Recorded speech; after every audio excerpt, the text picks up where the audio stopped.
저는 퇴직하면 행복할 줄 알았습니다. 30년간 새벽 6시에 일어나 밤 10시에 집에 들어오는 반복된 일상에서 벗어나 드디어 제가 정말 하고 싶었던 목공예를 실컷 할 수 있을 거라고 생각했거든요. 하지만 현실은 제 기대와는 완전히 달랐습니다.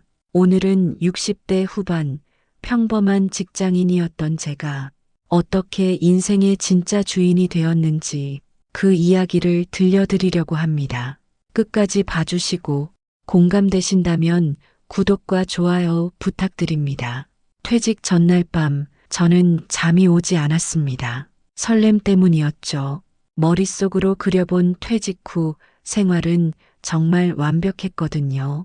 아침에 천천히 일어나서 커피 한 잔 마시고 작업실에 들어가 나무 냄새를 맡으며 하루 종일 목공예에 몰두하는 모습, 주말엔 아내와 함께 여행도 가고 손자들 놀아주며 여유로운 할아버지가 되는 상상까지.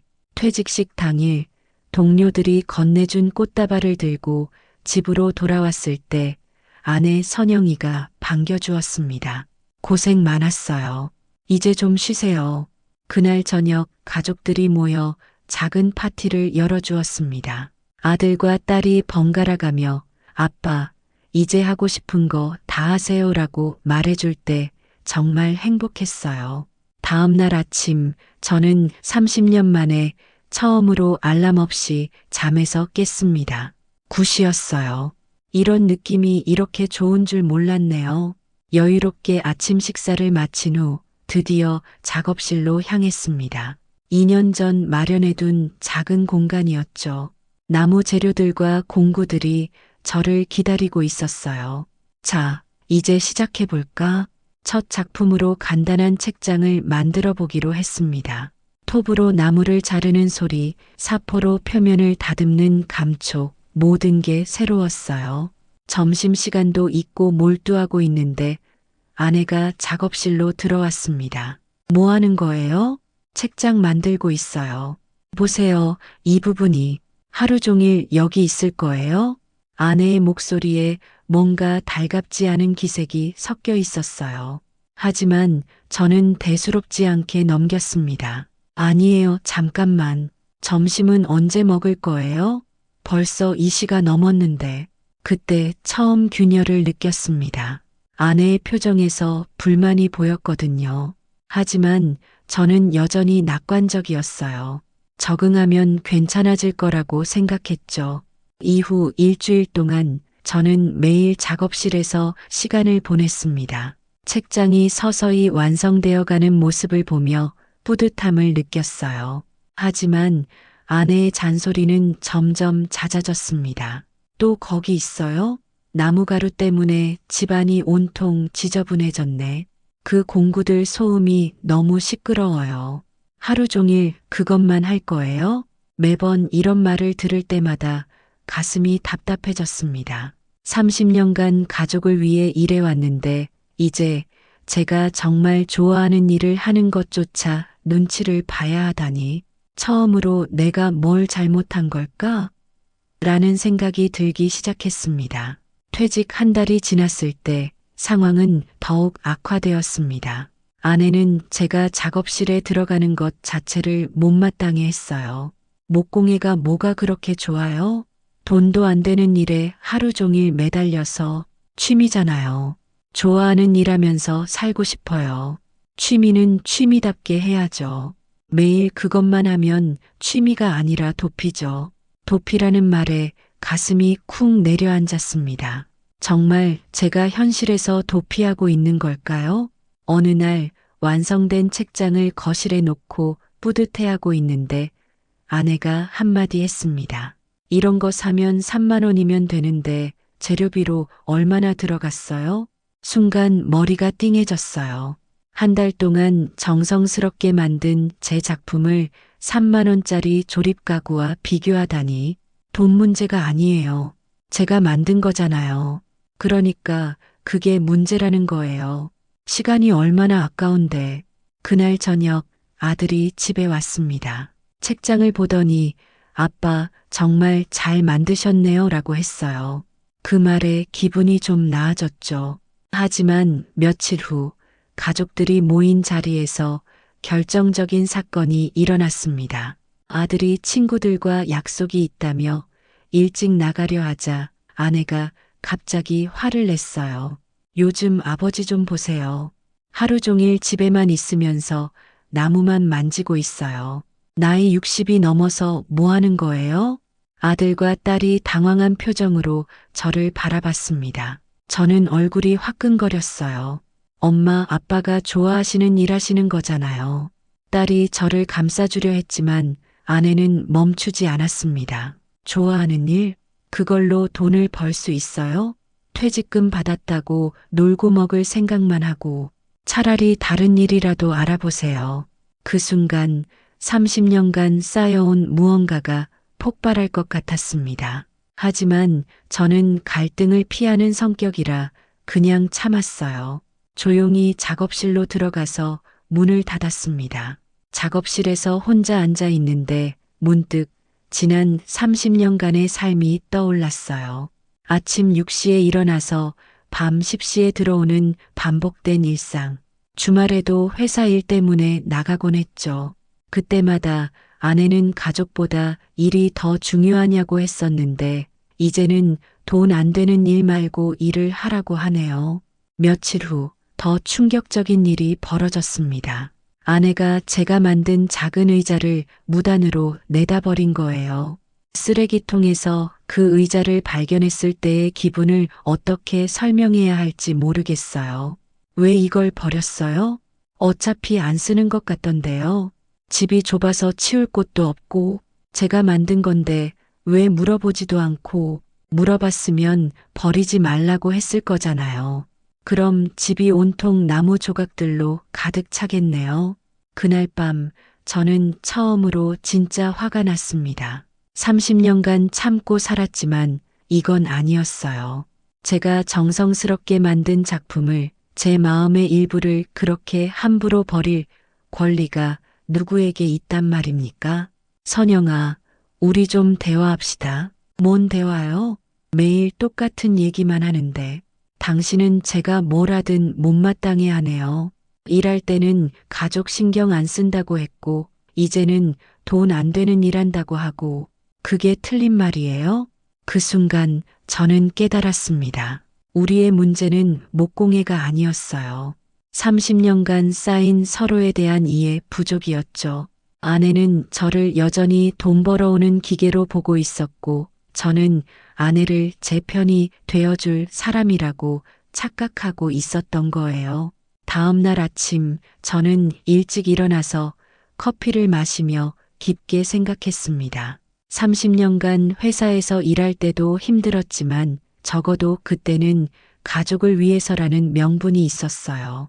하지만 지금은 뭘 위해 사는지 모르겠더라고요. 아내가 일어나서 아침을 준비하는 모습을 바라보며 생각했습니다. 우리 언제부터 이렇게 남남처럼 지냈을까? 그날 오후 아내가 시장에 간 사이 아들이 전화를 걸어왔어요. 아빠 괜찮으세요? 왜? 어제 엄마가 화내는 거 보니까 아빠 많이 상처받으신 것 같아서요. 아들의 따뜻한 말에 코끝이 찡해졌습니다. 아빠, 솔직히 물어봐도 될까요? 지금 행복하세요? 그 질문에 저는 한참을 말하지 못했어요. 행복하냐고? 글쎄요. 목공예를 할 때만은 행복했지만 나머지 시간은 눈치 보고 스트레스 받고 잘 모르겠구나. 아빠가 행복하지 않으면 엄마도 행복하지 않을 거예요. 둘 다 불행한 건 아닌가 싶어요. 아들이 끊고 나서 저는 오랫동안 그 말을 곱씹었습니다. 맞아요. 우리 둘 다 불행했어요. 아내도 매일 잔소리하는 자신이 행복할 리 없겠죠. 저녁 시간 아내와 조용히 앉아서 이야기를 나누기로 했습니다. 선영아, 우리 솔직하게 얘기해 봅시다. 뭐요? 우리 지금 행복해요? 아내가 잠시 멈칫했어요. 그러더니 한숨을 쉬었습니다. 행복하기는요. 매일 잔소리만 하는데 그럼 왜 잔소리를 하는 거예요? 불안해서요. 당신이 하루 종일 집에만 있으면서 취미 생활만 하니까 우리 앞으로 어떻게 살지 걱정돼서요. 처음으로 아내의 솔직한 마음을 들었습니다. 아내도 나름의 이유가 있었던 거예요. 그럼 저는 어떻게 해야 하죠? 30년간 회사 다닐 때도 가족 신경 안 쓴다고 했는데 이제는 취미 생활한다고 하고 그게 문제예요. 중간이 없어요. 일에만 매달리거나 취미에만 매달리거나 그날 밤 저는 잠을 이루지 못했습니다. 결국 한 가지 결론에 도달했어요. 우리는 너무 오랫동안 서로를 이해하려 노력하지 않았다는 것. 그리고 이 상태로는 둘 다 행복할 수 없다는 것. 며칠 후 저는 용기를 냈습니다. 선영아, 우리 이혼합시다. 뭐라고요? 우리 계속 이렇게 살면 둘 다 불행해요. 차라리 각자 살면서 각자 행복한 길을 찾는 게 나을 것 같아요. 갑자기 무슨 소리예요? 갑작스러운 게 아니에요. 오랫동안 생각해 본 거예요. 우리는 서로 다른 걸 원하고 있어요. 당신은 안정적이고 현실적인 삶을 원하고 저는 자유롭고 창작적인 삶을 원하고요. 아내는 처음에는 화를 냈지만 점점 조용해졌어요. 어쩌면 아내도 비슷한 생각을 하고 있었을지도 모르죠. 일주일 후 우리는 조용히 이혼 절차를 밟기로 했습니다. 30년 결혼 생활이 끝나는 순간이었어요. 변호사 사무실을 나오며 저는 이상한 기분을 느꼈습니다. 슬프면서도 한편으론 홀가분했어요. 마치 오랫동안 짊어지고 다녔던 무거운 짐을 내려놓은 기분이었달까요? 그날 저녁 혼자 작업실에 앉아서 생각했습니다. 이제 나는 더 이상 돈 버는 기계가 아니야. 나만의 삶을 살 수 있어. 이혼 후 저는 작은 오피스텔로 이사했습니다. 30평에서 20평으로 줄었지만 마음만큼은 훨씬 넓어진 기분이었어요. 짐도 많지 않았어요. 목공의 도구들과 몇 벌의 옷, 그리고 제가 만든 작품 몇 개가 전부였죠. 첫날 밤 혼자 라면을 끓여 먹으며 텅 빈 집을 둘러봤습니다. 외롭기는 했지만 이상하게 평화로웠어요.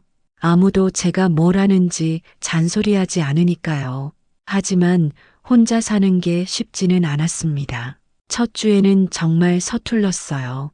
빨래하다가 흰 옷을 분홍색으로 만들어버렸고 계란 프라이 하다가 연기를 잔뜩 만들어서 화재경 보기가 울렸죠. 30년간 아내가 다 해주던 일들을 처음 해보니 이렇게 어려운 줄 몰랐어요.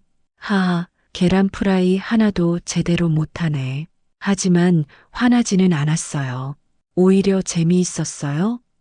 매일 새로운 걸 배우는 기분이었어요. 유튜브로 요리법을 찾아보고 빨래하는 법도 배우고 마치 새로운 게임을 하는 것 같았어요. 한 달쯤 지났을 때 요리 실력이 제법 늘었습니다. 간단한 찌개 정도는 끓일 수 있게 됐어요. 제가 만든 음식을 먹으며 이것도 내가 만든 거구나 라는 뿌듯함을 느꼈죠. 더 중요한 건 목공예에 더 집중할 수 있게 됐다는 거예요. 오피스텔 작은 베란다를 작업실로 만들었어요. 전보다 좁아졌지만 마음껏 할 수 있어서 오히려 더 좋았어요. 어느 날 근처 목공예 학원을 발견했습니다. 초보자 환영이라는 문구를 보고 용기를 냈어요. 안녕하세요. 수업 듣고 싶어서 왔는데요. 어르신, 어떤 수업을 원하시나요? 기초부터 제대로 배우고 싶어요. 그렇게 60세의 학생이 되었습니다. 수업에는 저보다 어린 사람들이 많았어요. 처음에는 어색했지만 다들 친절하게 대해줬어요. 아저씨, 손재주가 좋으시네요. 20대 청년이 제 작품을 보며 감탄했을 때 정말 기뻤어요. 30년간 회사에서 받아본 칭찬보다 더 뿌듯했달까요? 학원에서 만난 사람들과 친해지면서 새로운 인간관계도 생겼어요.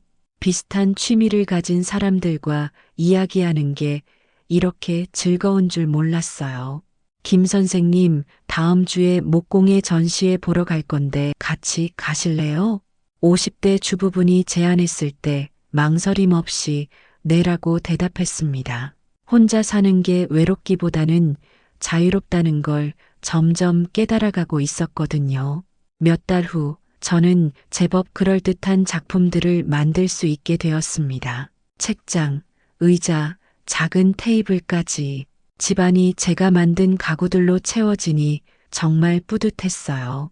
어느 날 아들이 집에 놀러 왔습니다. 아빠, 정말 많이 바뀌셨네요. 뭐가? 표정이요. 예전보다 훨씬 밝아 보이세요. 아들의 말에 거울을 들여다봤어요. 정말 제 얼굴이 달라져 보였어요. 주름은 더 생겼지만 눈빛이 살아 있었달까요? 그리고 이 가구들, 정말 아빠가 만드신 거예요? 완전 전문가 수준인데요. 아들이 제가 만든 식탁을 만지며 감탄했어요. 그 순간 정말 행복했습니다. 30년간 회사에서 일할 때는 아들이 제 일을 자랑스러워한 적이 별로 없었는데 이제는 제 작품을 보며 진심으로 감탄해 주니까요. 아빠, 이거 팔아도 될 것 같은데요?